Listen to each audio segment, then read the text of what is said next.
Hello, epic viewers from around the multiverse. Prepare to indulge in experiencing sheer bliss, because today another ribbon captaining stellar unboxing video is about to be brought to fruition. What items will I be unboxing? What items will I be opening? Without further delay, without further procrastination, allow me to elicit the box. What items are encompassed inside this bulky, hefty, tangible, nifty box? Let's find out. I'm going to demystify that answer to that inquiry right here, right now, so bear with me. It will only take me billions of picoseconds to extract the items from the box and subsequently flaunt them in front of the camera for you to feast your glorious eyes on. Here we go. The unboxing process is about to commence. The unboxing process is officially underway. What items are obscured by the bubble wrap? Let's find out. This is a lot of Marvel Legends action figures. Who churned out these figurines, you may ask? Well, let's find out.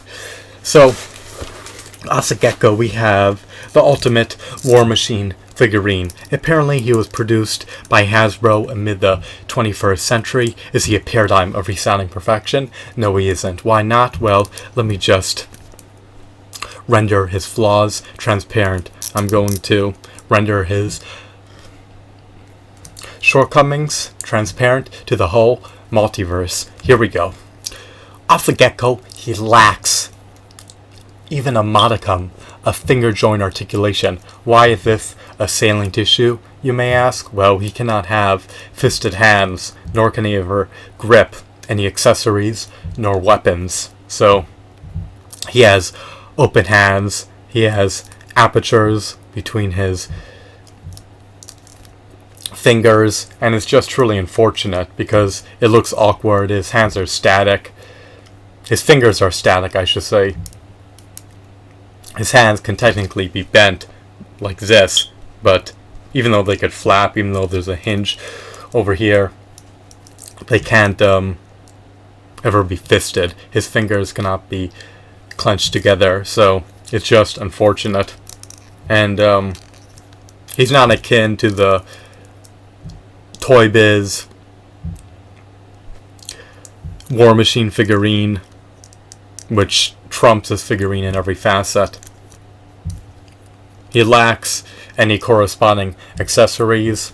His shadings, his deco, his textures, his sculpt, his design just look relatively mediocre. I would have preferred if he had more armor. I would have preferred if he was bulkier. I would have preferred if he was heftier. He even lacks peg holes in the bottom of his feet, so he can't even be mounted to a stand. He does, however, have a diaphragm joint, so he can perform the ab crunch. He has latitude for articulation in his appendages. His head can be rotated, his waist can be rotated, his legs can be ascended and descended. He can't perform the ankle pivot. His knees are double jointed, his arms are double jointed, but he just looks so bland in my opinion. And I truly think that he could have been spruced up. I truly think that he could have been augmented. I truly think that he could have been embellished. And I know that the Four Horsemen Studios Corporation could have done a much better job if they were given the opportunity to sculpt this figurine. Hasbro likely sculpted this figurine in-house, but if it was sculpted by the let me revamp that. Hasbro likely sculpted this figurine in-house. However, if it was sculpted by the Four Horsemen Studios Corporation, then it likely would have turned out to be a trillion times better, from my perspective. So he's relatively mediocre, and he doesn't warrant a $20 price tag. The $8 War Machine trumps this figurine in every facet, but unfortunately Toy Biz is not defunct, so we have to cope with taking what we can get or taking what is offered. And he's not the utmost abysmal figurine. However, he's not the quintessential War Machine figurine either. So I have my gripes about this figurine, and he just doesn't warrant a $20 price tag, especially considering that the Toy Biz Marvel Legends figurines retailed for $8 plus tax, and they came bundled with a comic book, high quality accessories, and possessed over 30 points of articulation. The Toy Biz Marvel Legends figurines had stupendous paint applications, they had quality textures, they had quality shadings, they had quality aesthetics, and they had quality sculpts. This figurine is just mediocre, and I don't like settling. I don't like settling for insipid mediocrity. That's just not my cup of tea. That doesn't tickle my fancy. I want extraordinary, incredible, remarkable figurines, especially when I can see you paying a hefty, exorbitant premium price for them. So that's the first figurine in the lot. That's the Ultimate War Machine. Here we have the Daredevil figurine. Again, of course, you could tell was churned out by Hasbro based on its quality. The fingers are semi-clenched together so he can wield his weapon.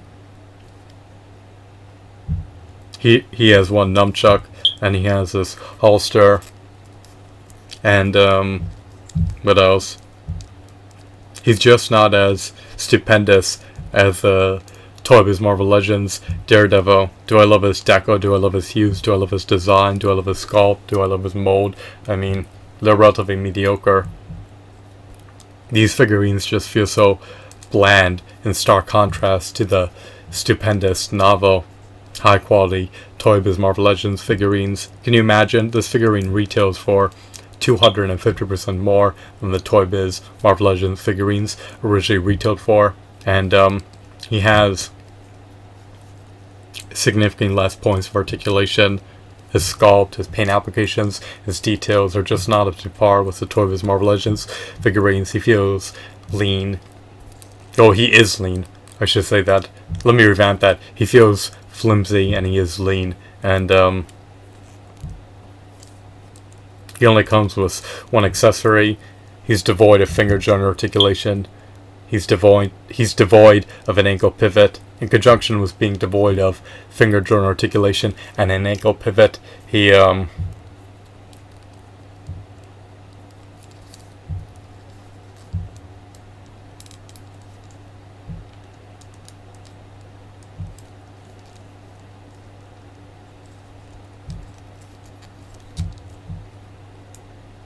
lacks a disc joint in his head.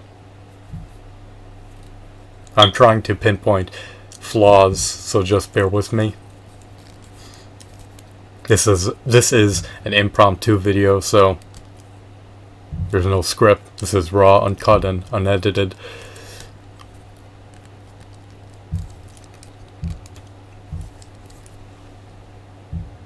Therefore, I have to be meticulous and be scrupulous and detect flaws on the go.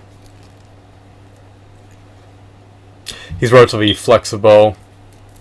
Again, just like the other figurine, he can move his appendages outwards and inwards at your discretion. He can rotate his biceps. He can rotate his thighs. He can rotate his calves. He has double jointed knees. He has double jointed elbows.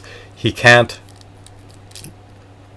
rotate his forearms without rotating his biceps. So they rotate in tandem with one another. They rotate simultaneously with one another. And in my opinion, this figurine doesn't capture the essence of Daredevil. He may have been a Walgreens exclusive figurine. I managed to procure him via eBay in Marvel Legends action figure lot, and when you divvy up the cost I paid for the lot among all the figures, I paid roughly $8 or $9 per figurine. Actually, to give you an exact amount, it's $51, and I got 7 figurines. So I paid slightly over $7 per figurine. Actually, I paid less than $7.50 per figurine. Maybe it was closer to $7.30. I'd have to do the math real quickly.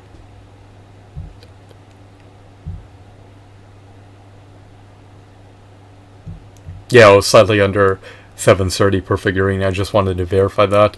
So I just feel like he looks so mediocre in stark contrast to the Toy Biz Marvel Legends Daredevil. And what disappoints me about him is that he lacks finger joint articulation. He lacks an ankle pivot. And he just looks so bland when you compare him to the other Daredevil. I also prefer his original appearance. He doesn't emulate the original Daredevil appearance. He has this revamped appearance, and in my opinion it's not refined. It doesn't embellish or augment the character. His appearance isn't spruced up, but it's just an alternative outfit or alternative costume. It doesn't necessarily denote that his appearance is improved. At least that's my perspective. I love the crimson red appearance rather than this yellow / brown wardrobe. The attire doesn't really appease me, so that's a Hasbro Daredevil figurine, the Marvel Legends one. And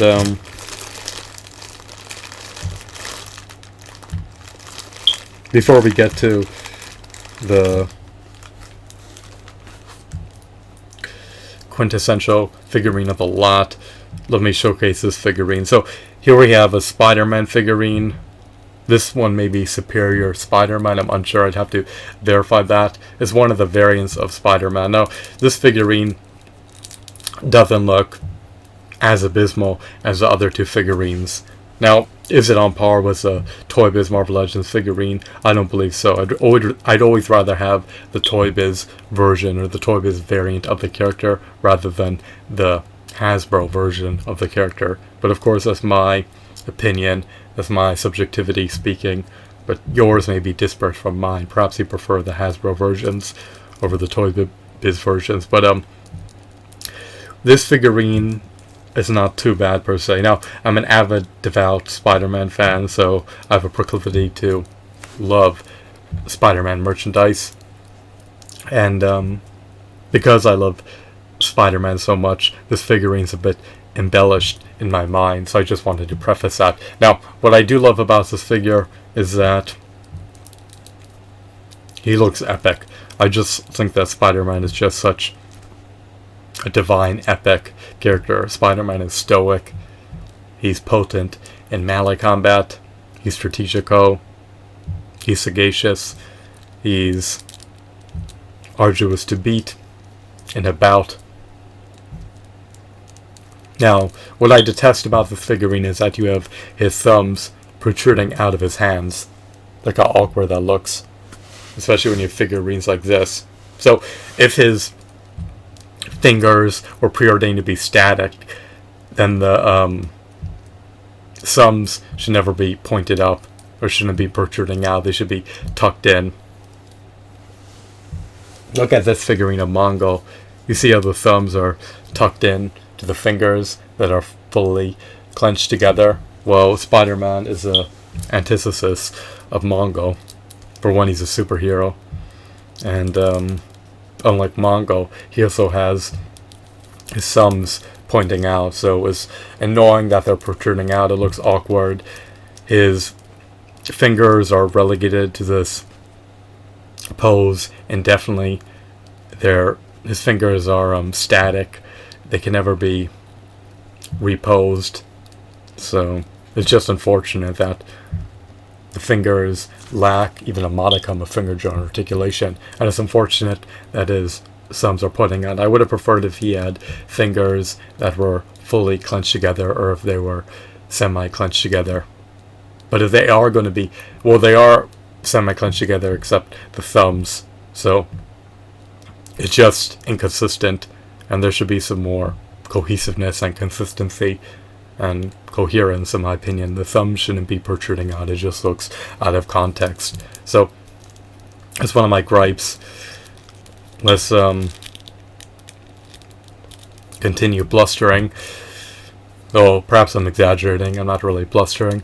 I'm just expressing my grievances. Now, even though he can perform an ab crunch, he can't really, actually never mind, he can't really move back too much, so he can lean back to a certain extent, but it's still relatively finite and limited, and could have been enhanced and augmented, but it doesn't really matter too much. Of course, he lacks an ankle pivot. He has double jointed knees, double jointed elbows. I love his design. I love his deco. I love his hues. I love his textures. However, I just would have preferred if he had finger joint articulation, and I would have preferred if he could perform an ankle pivot. I would have preferred if his head was relegated to a disc joint instead of a ball joint. I would have preferred if he could lean back some more. I would have preferred if he had more points of articulation. The more articulation, the better. And I also would have preferred if he came with some accessories. Now, if you buy him new, he may come with accessories. It's an enigma whether or not he comes with extraordinary accessories. I doubt he does, but if he does, then, well, the best for you. But if he doesn't, then that's unfortunate. So I just want to tuck this earplug a bit more into my ear. Sorry about that. He does have two peg holes embedded in the bottom of his feet, so I'm sorry if this video seems a bit all over the place, but this is an unboxing video, and I achieved what I wanted to do. I attained my goal. I wanted to unbox these 3 figurines. Thus far, this is the first part of the unboxing video of the... Oh, let me revamp that. This is the first part of the unboxing of the Marvel Legends action figure lot. Now, thus far I unboxed the Hasbro Marvel Legends figurines that were encompassed within the box. In the subsequent video, I'm going to unbox the Toy Biz Marvel Legends figurines that I received, because I didn't pay slightly over $7 per figurine just to receive Hasbro Marvel Legends figurines. I mean, these figurines warrant a price tag of $5 if you relish action figures. However, if you detest and disdain the Hasbro Marvel Legends figurines, then they don't warrant an $8 asking price. So I just round the price up. I mean, the figurines were almost $8 each. It's unfortunate, and at least I received decent figurines within the lot. Now, we'll get to them in a minute. Now, I am grateful for receiving these figurines, don't get me wrong, but I just think that Hasbro should desist from cutting costs. I think that Hasbro should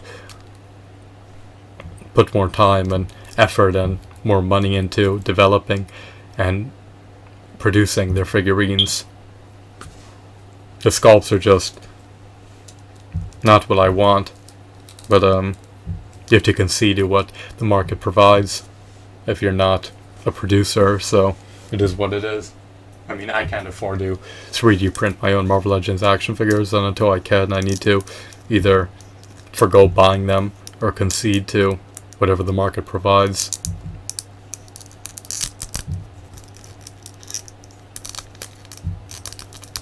I mean, these figurines are okay. I suppose that they could have been exacerbated in many aspects, but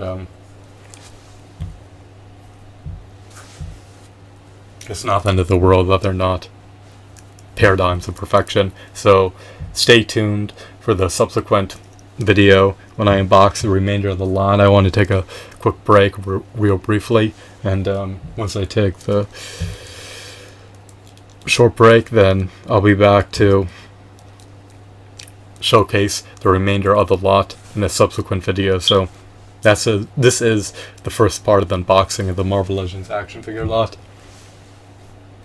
For under $8, I mean, I should reserve my gripes and I should desist from complaining, but for $20 I would be infuriated. Well, by $20 I'm insinuating that if I paid $20 per figurine that I recently unboxed, I would be infuriated to receive these figurines, but I wouldn't make the blunder in the first place because I know what to expect prior to the advent of buying a Marvel Legends lot. Well, at least I presume that I know what to expect. You don't always receive what's touted or what's advertised, because the figures do not always match the product description or the listings description. So when you're going on eBay, as with anything, it's essentially a gamble with your money. A figurine could be touted to be in near mint condition, and then it could arrive marred with scratches, or you may receive a figurine that you didn't buy, so the figurine you received is not well, you can say there's a discrepancy between the item listing and what you receive. I mean, that could transpire, it usually doesn't, but just be wary, be cautious, and be vigilant. So here are the figurines once again in all their glory.